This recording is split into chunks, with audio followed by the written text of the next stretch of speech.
দিনে কমপক্ষে 100 বার করে হলেও আলহামদুলিল্লাহ পড়া যাবে? যে কোনো অবস্থাতে আলহামদুলিল্লাহ আলহামদুলিল্লাহ। ভাই কেমন আছেন? আলহামদুলিল্লাহ। ভাই পরিবার কেমন আছে? আলহামদুলিল্লাহ। ভাই চাকরি কেমন আছে, চলছে কেমন? আলহামদুলিল্লাহ। ব্যবসা কেমন? আলহামদুলিল্লাহ। এটা হচ্ছে সেই বান্দা নিদর্শন যার মনের মধ্যে আল্লাহর প্রতি ভক্তি শ্রদ্ধা আছে, যার মনের মধ্যে আল্লাহর নূর আছে। তার নিদর্শন হচ্ছে সে সব সময় শুকরিয়া আদায় করবে। একটা এক্সাম্পল দিচ্ছি, দেখেন ইব্রাহিম আলাইহিস সালাম ওই থাকতেন, আর এই যে এইখানে মক্কায় তার একজন স্ত্রী হাজারা আলাইহিস সালাম, ওইখানে একজন স্ত্রী সারা আলাইহিস সালাম। মনে আছে ঘটনা? আচ্ছা, তিনি আসলেন বাসায়, দরজা নক করছেন যে বাসায় কে আছে? দরজার পিছন থেকে বলা হচ্ছে যে আমি। তিনি বলছেন ইসমাইল কোথায়? তখন আওয়াজ আসছে ইসমাইল শিকার করতে গেছে। তারপরে তাকে বলা হচ্ছে তোমরা কেমন আছো, স্বামী স্ত্রী তোমরা কেমন আছো? তো স্ত্রী জবাব দিচ্ছে আমরা ভালো নাই, আমাদের ঘরে অনেক অভাব, আমাদের অনেকের স্ত্রীর মতো। আচ্ছা না এরকম? সারা জীবন করে যাবেন, একটা কথাই শুনবেন শেষ বয়সে গিয়ে, জীবনে কিছুই পাইলাম না তোমার কাছে।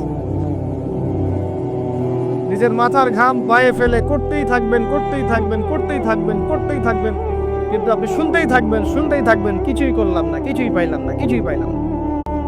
অমুক ভাবি কত ভালো আছে, অমুক কত ভালো আছে, অমুকের এত আছে, অমুকের তত আছে। সুবহানাল্লাহ। এটা আমাদেরই দোষ।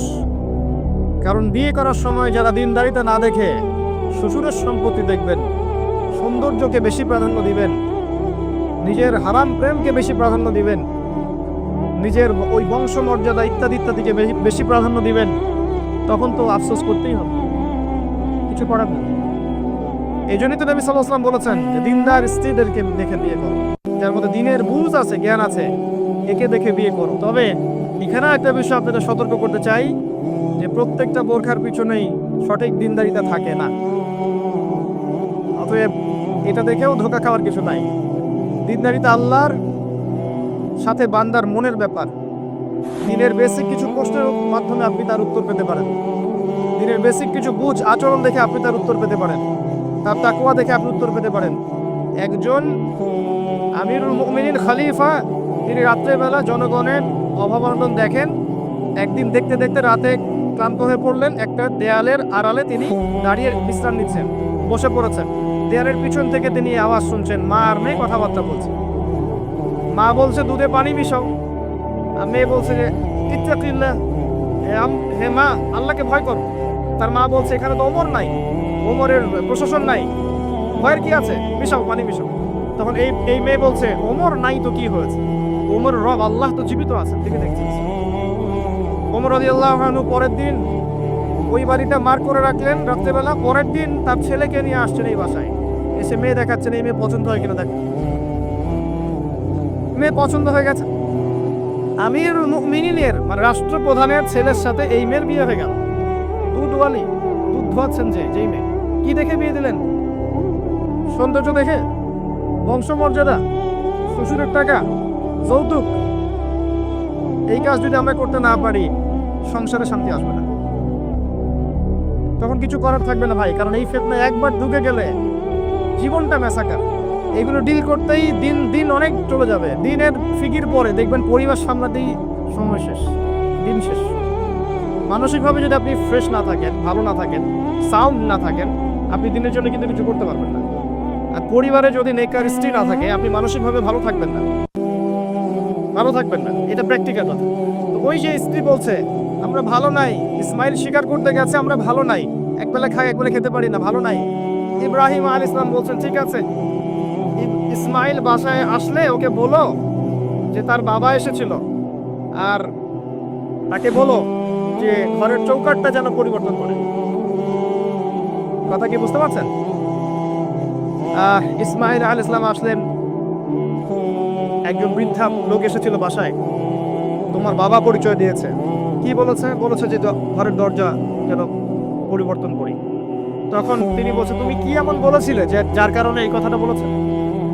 তো তিনি বলছেন আমি বলেছি আমরা ভালো নাই, আমরা অভাবে আছি, তুমি শিকারে গেছো ইত্যাদি। তখন তিনি বলছেন তুমি ভুল করেছো, তিনি আমার বাবা ছিলেন, তিনি একজন নবী, তিনি ইনডাইরেক্টলি আমাকে বলেছেন আমি যেন তোমাকে তালাক দেই। এক কথায় তালাক হতে পারে? দিনদারিতে না থাকলে তালাক দেওয়া যায়? যদি ধৈর্য ধরতে ধরতে ধরতে ধরতে আপনি অতিষ্ঠ হয়ে যান, দিনের ব্যাপারে আর কম্প্রোমাইজ করতে পারেন না, সেক্ষেত্রে তালাক একটা অপশন আছে।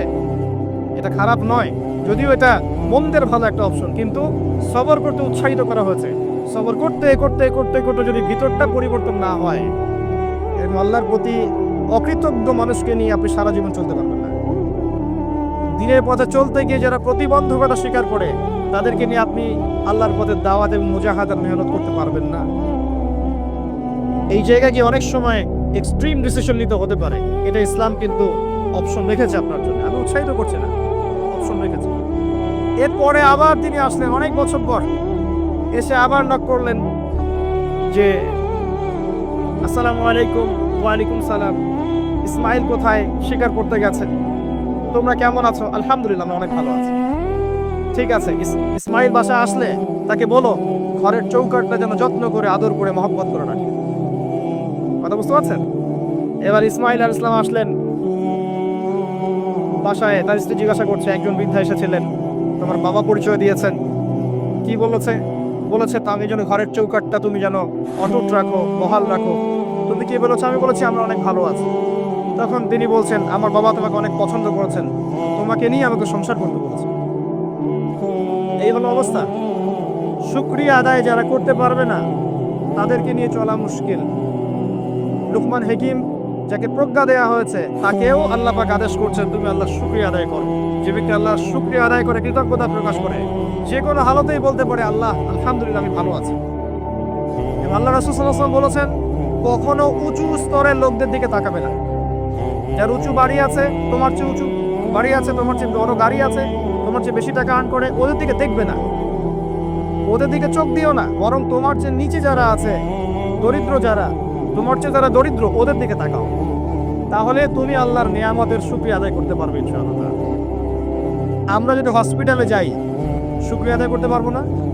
যে হাজার হাজার মানুষ শুয়ে আছে, কারো ক্যান্সার, কারো ডায়াবেটিস, কারো অমুক, কারো তমুক, কারো অ্যাক্সিডেন্ট, কারো এইটা সেইটা, কারো ব্রেন টিউমার, কারো হার্টের সমস্যা, কত সমস্যা। কেউ হাঁটতে পারে না, কেউ বসতে পারে না, কেউ শুইতে পারে না, কেউ শুইলে ঘুমাতে পারে না। আমরা ভালো আছি না? আলহামদুলিল্লাহ, কৃতজ্ঞতা। যখন আপনি আপনার চেয়ে বিপন্ন কোনো মানুষকে দেখবেন, দেখে যদি এই দোয়াটা পড়েন, আলহামদুলিল্লাহিল্লাযী আসানি মিম্মা তালাকা বিহি ওয়া ফাদ্দালানি আলা কাসীরিন মিম্মান খালাকা তাফদীলা।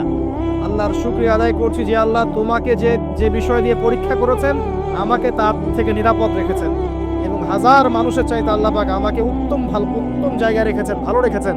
এই দোয়াটা যে ব্যক্তি পড়বে, ওই বিপদ তাকে স্পর্শ করবে না ইনশাআল্লাহ। এভাবে আপনি আল্লাহর শুকরিয়া আদায় করতে পারেন। আর আল্লাহ পাকের শুকরিয়া আদায় করার সবচাইতে বড় নিদর্শন হচ্ছে আপনি আল্লাহর আদেশ নিষেধ মেনে চলছেন কিনা। যে ব্যক্তি আল্লাহর আদেশ এবং নিষেধকে মেনে চলছে, এই ব্যক্তি প্রকৃতপক্ষে আল্লাহর শুকরিয়া আদায় করছে, তাই নয় কি? খালি মুখে যদি বলি আমি আল্লাহর শুকরিয়া আদায় করি, নামাজ নাই, সওম নাই, যাকাত নাই, কিছু নাই, মুখে মুখে বলছি আমি আল্লাহকে অনেক ভালোবাসি, এই ভালোবাসার দাম আছে? আল্লাহ পাক কি বলেছেন? যে তোমরা যদি আল্লাহর ভালোবাসা পেতে চাও, কুল ইন কুনতুম তুহিব্বুনাল্লাহ ফাত্তাবিউনি, আমার অনুসরণ করো। কার অনুসরণ? মুহাম্মদ সাল্লাল্লাহু আলাইহি ওয়াসাল্লামের অনুসরণ করো, তার সুন্নাহ মাফিক জীবন করো। ইনশাআল্লাহ আল্লাহ পাক তোমাদেরকে মাফ করে দিবেন, আল্লাহ তোমাদেরকে ভালোবাসবেন ইনশাআল্লাহ। লুকমান আলাইহিস সালামকে আমি আলাইহিস সালাম বলছি এই অর্থে তার উপর শান্তি বর্ষিত হোক, এই অর্থে বলছি।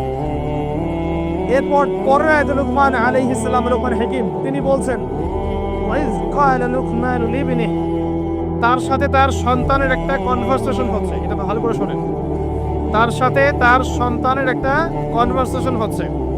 তিনি তার সন্তানকে কিছু নসিহত করছেন, ওয়াজ করছেন। যেই নসিহতগুলো আল্লাহ পাকের কাছে এত ভালো লেগেছে, আল্লাহ পাক কুরআনুল কারীমের মতো কিতাবে সেটাকে নিয়ে এসেছেন।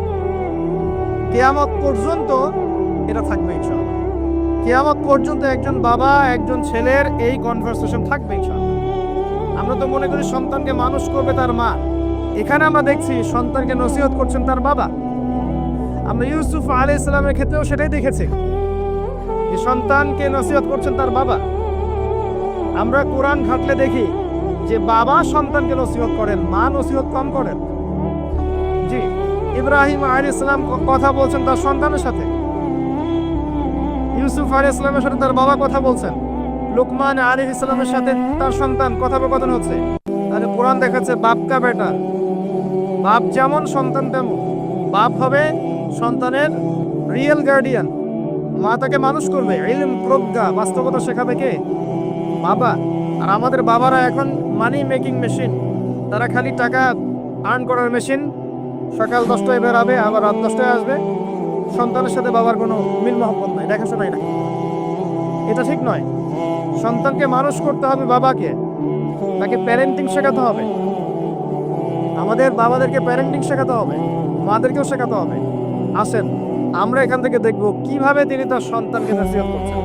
এই নসিহত শুধু সন্তানের জন্য নয়, প্রত্যেকটা মানুষের জন্যই। আমরা এই নসিহতগুলোর মধ্য দিয়ে আমাদের লেকচারের ইতি টানবো ইনশাআল্লাহ তাআলা।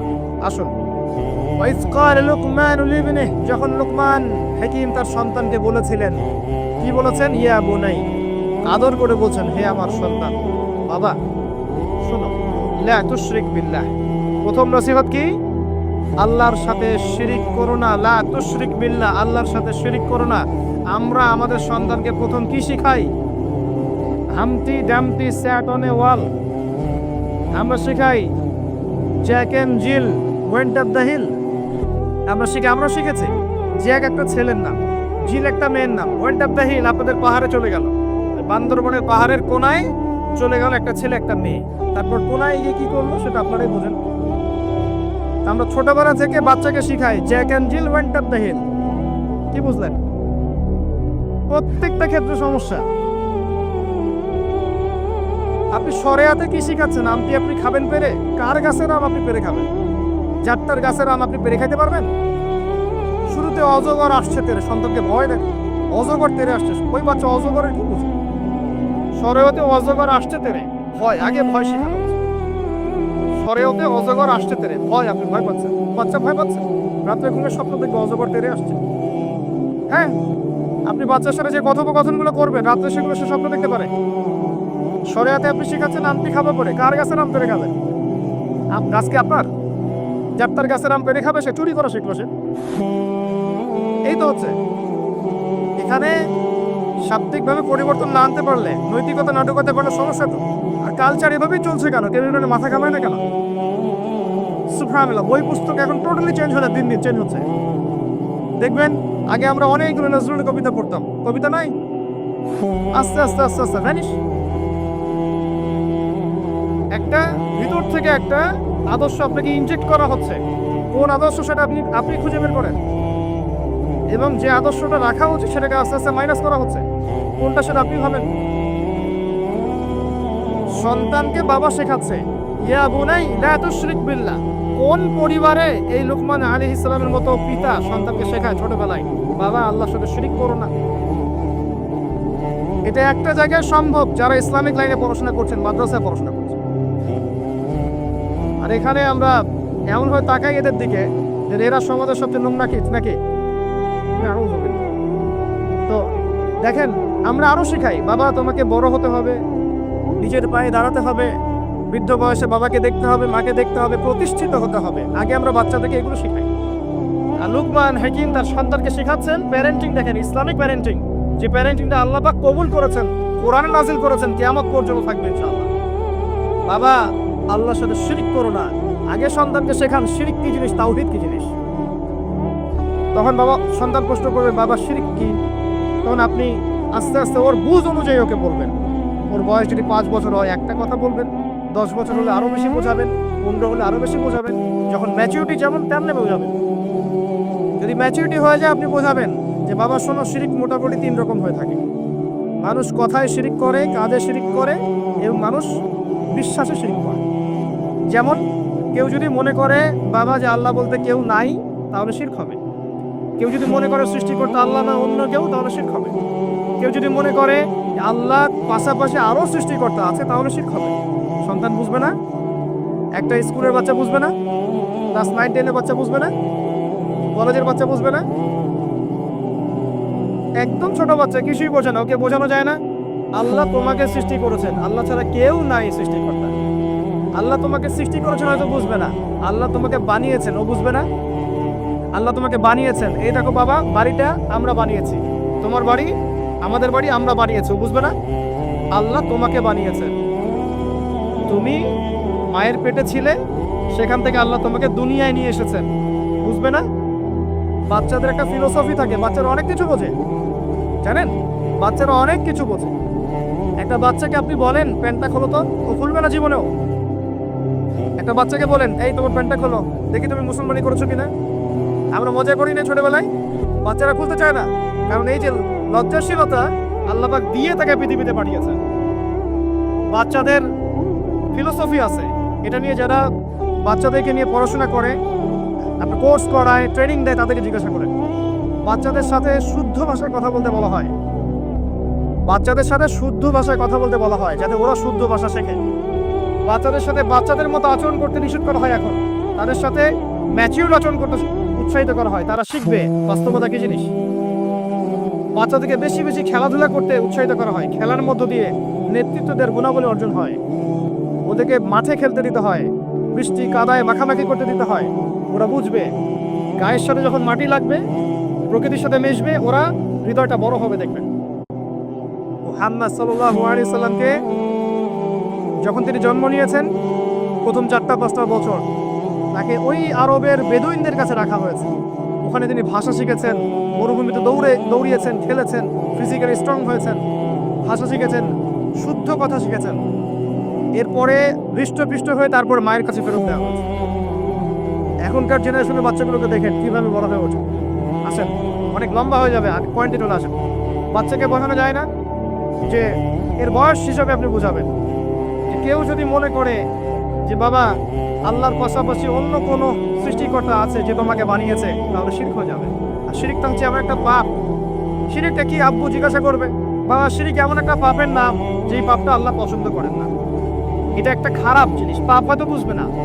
শিরক একটা কি জিনিস? খারাপ জিনিস। শিরক খারাপ। তোমাকে আমি আদর করছি আব্বু, এটা ভালো না? বলবে হ্যাঁ ভালো। তোমাকে যদি একটা থাপ্পড় দিই, খারাপ না? হ্যাঁ খারাপ। শিরক একটা খারাপ জিনিস, বাচ্চাকে বোঝানো যাবে না। বোঝাতে গেলে পারলে সবকিছু বোঝানো সম্ভব। আর আরেকটু ম্যাচিউর যখন হচ্ছে, এই বাচ্চা তো ম্যাচিউর, যাকে বোঝানো হচ্ছে ইন্না শিরকা লাযুলমুন আযীম, এ তো ম্যাচিউর বাচ্চা, স্কুল কলেজ এই লেভেলের বাচ্চা। তো তাকে বোঝান যে কেউ যদি আল্লাহ ছাড়া অন্য কারো নামে কসম করে শিরক হয়ে যায়, কেউ যদি আল্লাহ ছাড়া অন্য কারো নামে নজর মানত করে শিরক হয়ে যায়, কেউ যদি আল্লাহ ছাড়া অন্য কারো নামে কুরবানি দেয় শিরক হয়ে যায়, কেউ যদি আল্লাহ ছাড়া অন্য কারো জন্য ইবাদত করে, নামাজ পড়ে, রোজা রাখে, হজ করে, যাকাত দেয়, শিরক হয়ে যাবে। কেউ যদি আল্লাহ ছাড়া অন্য কারো কাছে চায়, তাহলে শিরক হয়ে যাবে, ইত্যাদি ইত্যাদি। এগুলো বোঝানো সম্ভব নয়? সম্ভব। এতটুকু তো বলা যায় আল্লাহ থেকেই সবকিছু হয়, মানুষের কোনো ক্ষমতা নাই, বুঝবে না সে। ইন্না শিরকা লাযুলমুন আযীম, বাচ্চাকে প্রথম শিখাচ্ছেন তার বাবা, বাবা শিরক করো না, শিরক হচ্ছে সবচেয়ে বড় জুলুম, সবচেয়ে বড় পাপ। আর আমরা আপনাদেরকে বলছি, শিরকের পাপ নিয়ে কেউ যদি মারা যায়, 99% সম্ভাবনা সে ব্যক্তি জাহান্নামে যাবে। 99% সম্ভাবনা কেউ যদি শিরকের পাপ নিয়ে মারা যায়, 99% সম্ভাবনা হচ্ছে সে ব্যক্তি জাহান্নামে যাবে। আল্লাহ পাক শিরকের গুনাহ ছাড়া যে কোনো গুনাহ মাফ করতে পারেন, শিরকের গুনাহ আল্লাহ পাক মাফ করেন। শিরক ছাড়া যে কোনো গুনাহ আল্লাহ যাকে ইচ্ছা মাফ করতে পারেন। আমরা কি শিরক করব? তাওহীদ শিখবেন, একটা বইয়ের নাম বলে দেই, পড়ে নিয়ে তাওহীদ শিখতে পারবেন। বইটার নাম কিতাবুত তাওহীদ। কি নাম? কিতাবুত তাওহীদ। এখানে শিরকের সমস্ত ক্লাসিফিকেশন দেয়া আছে, কি করলে, কি চিন্তা করলে, কি বললে, কি আমল করলে শিরক হবে, সব লেখা আছে। তাকদীরকে অস্বীকার করলে শিরক হয়ে যায়। আল্লাহ পাকের হালালকে কেউ হারাম করলেও শিরক হয়, হারামকে হালাল করলে শিরক হয়। এই যে এখন কিছু মানুষ বলছে মুহাম্মদ সাল্লাল্লাহু আলাইহি ওয়াসাল্লাম শেষ নবী নন, আরো নবী লেগে আসতে পারে, শিরক আর কুফর। কেউ বলছে যে ভাগ্য বলতে কিছু নাই, আমি নিজে যা করব তাই ভাগ্যে লেখা থাকবে, শিরক হয়ে যায়। এমনও বলছে মানুষ, এখন নতুন নতুন অনেক ফিতনা, এখন বলছে আমরা শুধু কোরআন মানি, হাদিস মানি না, আছে না? শিরক এবং কুফর। আসেন, এরপরে তার সন্তানকে তিনি কি বলছেন? আল্লাহ পাক এই কথাগুলো সবার জন্য নসিহত করছেন।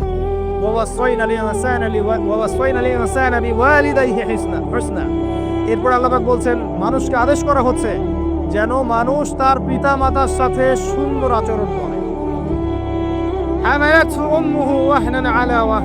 তার মা তাকে কষ্টের পর কষ্ট সহ্য করে গর্ভধারণ করেছে। ওয়াফিসালুহু ফি আমাইন, তাকে প্রসব করেছেন এবং 2 বছর দুধ পান করিয়েছেন। আনিশকুরলি, মানুষকে আদেশ করা হচ্ছে যেন মানুষ আমার শুকরিয়া আদায় করে, আল্লাহ পাক বলছেন। ওয়ালিওয়ালিদাই, এবং তার পিতামাতার শুকরিয়া আদায় করে। ওয়াইলাইয়াল মাসির, আমার কাছেই ফিরে আসতে হবে। এই যে একটা আয়াতে কত শিক্ষা! সন্তানকে শেখানো হচ্ছে পিতামাতার সাথে ভালো আচরণ করো। সন্তানকে ছোটবেলা থেকে যদি শেখানো যায় যে পিতামাতা কি জিনিস, ওই সন্তান কি বড় হয়ে বৃদ্ধাশ্রমে বাবা মাকে পাঠাবে? ওই সন্তান পাঠাবে যাকে আপনি মানুষ করতে পারছেন না, সময় দিতে পারছেন না। আপনিও ব্যস্ত, আপনার স্ত্রীও ব্যস্ত, ফ্যামিলিস্ট রেভলিউশন, আপনিও ব্যস্ত, স্ত্রীও ব্যস্ত। বাচ্চা মানুষ হচ্ছে ওই যে ডে কেয়ার সেন্টারে কাজের বুয়ার কাছে। কাজের বুয়ার আদর্শই সে বড় হবে। আমি আমার শিক্ষাকে যদি সন্তানের মধ্যে দেই, আমার সন্তান আমার মতো হবে স্বাভাবিক। আমার শিক্ষা না পেয়ে যদি অন্য কারো শিক্ষা সে পায়, তাহলে তার মতো হতে পারে, এটাই স্বাভাবিক। আপনি আপনার জায়গা থেকে চেষ্টা করলেন, ভবিষ্যতে গিয়ে আমাদের অবর্তমানের সন্তান কোন পথে যাবে আমরা জানি না। জানি নূহ আলাইহিস সালামের সন্তান বিপদগামী হয় নাই? হয়েছে, এটা পরের ব্যাপার। আমরা তো আমাদের জায়গা থেকে চেষ্টা করবো না? সন্তানকে শেখানো হচ্ছে পিতা মাতার সাথে ভক্তি শ্রদ্ধা করে চলো, কারণ তোমার মা তোমাকে কষ্টের পর কষ্ট সহ্য করে জন্ম দিয়েছেন। মায়ের প্রসব বেদনার একটা মোমেন্ট, একটা সেকেন্ড আমরা শোধ করতে পারবো? মায়ের দুধের এক ফোঁটা দুধের দাম শোধ করতে পারবো? আজকে সেই মাকে দেখেন বৃদ্ধাশ্রমে রেখে আসে, সেই মাকে দেখেন মার্ডার করছে সন্তান সম্পত্তির জন্য। বুঝছে না? এগুলো কি নতুন কথা না? অহরহ হচ্ছে এগুলো এখন। এবং আপনি এখানে পিতা মাতারও দোষ এড়াতে পারেন না। যখন পিতা মাতা সন্তানকে ইসলামিক আদর্শে বড় না করে ওই অন্যান্য বস্তুবাদী আদর্শে বড় করেছে, তখন সন্তান বড় হয়ে আমার বিপদগামী হয়েছে। এখানে পিতা মাতারও দোষ আছে। আল্লাহ পাক আমাদেরকে বোঝার তৌফিক দান করুন। আল্লাহ পাক এরপরে আবারও বলছেন, আমার শুকরিয়া আদায় করো, তোমার পিতা মাতারও শুকরিয়া আদায় করো। মনে রেখো, আমার কাছেই তোমাদেরকে ফিরে আসতে হবে। একটা দোয়া আল্লাহ শিখিয়ে দিয়েছেন অন্য একটা সূরার মধ্যে, যখন তোমাদের পিতা মাতা বৃদ্ধ বয়সে চলে যাবে, তাদের সাথে এমন আচরণ করো যে উফ শব্দটা পর্যন্ত তাদেরকে বলো না। উফ শব্দটাও বলো না, বিরক্তি ভরে উফ শব্দটিও করো না। কোন সূরায় আছে? সূরা বনী ইসরাঈলের মধ্যে আছে।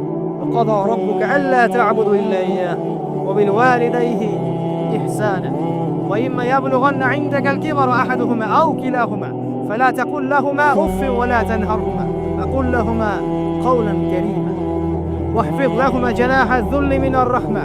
তাদের জন্য ভালোবাসার এই বাহু প্রশস্ত করে দাও। ওয়াকুর রব্বির হামহুমা কামা রব্বায়ানি সগীরা। আমরা এই দোয়াগুলো করব পিতামাতার জন্য। আল্লাহ পাক তৌফিক দান করুন। যাদের পিতামাতা নাই তারা জানে মা কি জিনিস আর বাবা কি জিনিস। আরেকটা হাদিস বলি আপনাকে, অন্যদিকে যাচ্ছি। নবী সাল্লাল্লাহু আলাইহি ওয়াসাল্লাম বলেছেন, 3 ব্যক্তির জন্য ধ্বংস, তার মধ্যে এক ব্যক্তি হচ্ছে সেই ব্যক্তি যে ব্যক্তি রমজান মাসকে পেয়েছে, নিজের আমল করে গুনাহ মাফ করতে পারে নাই। 2 নম্বর সেই ব্যক্তি যে ব্যক্তি বৃদ্ধ পিতামাতাকে পেয়েছে, দুজনের একজনকে পেয়েছে বা দুজনকে পেয়েছে, তাদের খেদমত করে জান্নাত লাভ করতে পারে নাই। আর 3 নম্বর সেই ব্যক্তি যার সামনে নবীর নাম উচ্চারণ করা হয়, নাম শুনেও সে দরুদ পড়ে না, সাল্লাল্লাহু আলাইহি ওয়াসাল্লাম বলে না। এখানে আছে পিতামাতাকে পেয়েছেন, তাদের খেদমত করে জান্নাত লাভ করতে পারছি না, আমার জন্য ধ্বংস করুন, নাউযুবিল্লাহ।